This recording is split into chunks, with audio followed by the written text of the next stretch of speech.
सुप्रभात, जय जवाहर। तो बज चुके हैं अभी 6:30 और हम पहुंच चुके हैं पानखेड़ा, पीपलनेर, महाराष्ट्र। ये देखिए जैस की टीम, दबंग युवा साथी, और हमारा बहुत आलिशान प्रोग्राम है। देखिए पहाड़ों पे आदिवासियों ने किस तरह से ये आदिवासी सांस्कृतिक एकता महासम्मेलन लिख कर रखा है।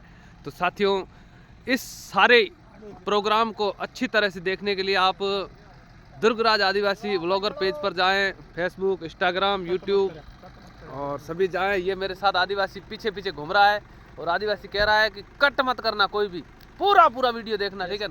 कोई टेंशन ना, आपको एक एक सामग्री दिखाई जाएगी आपको जय जौहर के साथ। ये देखिए साथियों, जयस जिला अध्यक्ष बाड़मेर, आदिवासी रियल ऑनर ऑफ इंडिया। बोलन नने वसी रो आए मैं बोलो रहा थे तो मैं उगो जी बोलता था।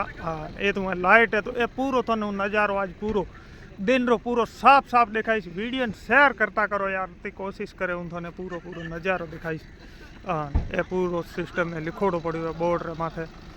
ये तो प्रोग्राम छोटो को बहुत बड़ो है।